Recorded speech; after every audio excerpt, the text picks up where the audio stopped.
Ülkemizde yapboz tahtasına dönen en hayati alan maalesef eğitimdir. Eğitim yıllarca Cumhuriyeti kurucu zihniyeti tarafından bize tek tip vatandaş yetiştirme aracı olarak dayatılmıştır, baskı haline getirilmiştir ve kurucu felsefenin, kurucu düşüncenin halka yayılması aracı olarak kullanılmıştır. Son yıllarda eğitimde çok ciddi gelişmeler olmakla beraber maalesef illerimiz ve bölgelerimiz arasındaki eğitim başarılı sıralaması halen değişmemiştir. Ve yıllardır, yani az benim bildiğim kadar son 30-40 yıldır Türkiye'de, SBS'de de, ÖSS'de ve LYS'de de bütün sınavlarda her zaman ve her zaman en son sırayı Güneydoğu ve Doğu Anadolu'ları illeri ve bölgeleri çekmiştir. Bize göre bu bir kader değil, tam aksine birilerinin eğitime yeterli oranda yatırım yapmaması, gelişmemiş olan bölgelere pozitif bir ayrım yapmamasından dolayıdır.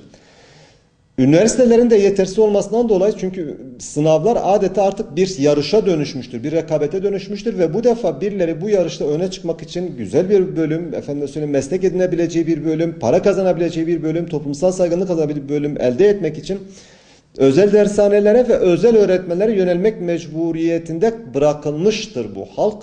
Ve maalesef bugün dershaneler bu ülkenin, bu toprakların bir gerçeğidir. İnkar edilemez bir gerçeğidir. Her ne kadar hükümet uzun zamandır dershaneleri kapatacağız, kaldıracağız diyorsa da bence dershaneler bu işin sonucudur. Var olan tablonun doğal sonucu ortaya çıkmış arz talep meselesi, serbest ekonomi, liberal ekonomi dedikleri şeyin sonucudur bu.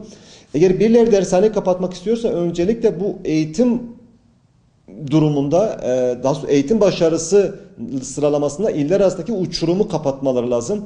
Batman'ın Yücebağı'ndaki öğrenciyle ya da Sason'daki öğrencimizle ya da Balpınar'daki öğrencimizle İstanbul'daki, Mersin'deki, Aydın'daki öğrenciyi eşitlemek durumundadır. Fakat maalesef bırakınız eğitimi bu anlamda ileri seviyelere götürmek, halen bugün dahil Batman'da mevcut 1400'den fazla öğretmen açığımız bulunmaktadır. Dolayısıyla öğretmen açığı olan bir yerde aileler çocuğunu okutmak isteyen, üniversitelere götürmek isteyen, iyi bir eğitim almasını sağlayan aileler bu açığı başka şekilde kapatmak mecburiyetindedirler. Bize göre devlet önce SBS'yi kaldıracak, LYS'yi kaldıracak, herkese üniversite imkanı tanıyacak. Ondan sonra belki bu dershaneleri kapatma tartışması söz konusu. Aksi takdirde bugün bu tartışmanın şu an itibariyle yürütülüyor olması bence enerjinin, emeğin boşa harcanmasıdır, kutuplaşmadır, çatışmadır ve bundan da kimse yarar geleceğine inanmıyorum. Dolayısıyla öncelikle devlet iller arasındaki, bölgeler arasındaki bu uçurumu kapatacak. Ondan sonra bu sınavları kaldıracak. Ondan sonra dershanelerin kapatılması tartışılabilir, konuşulabilir.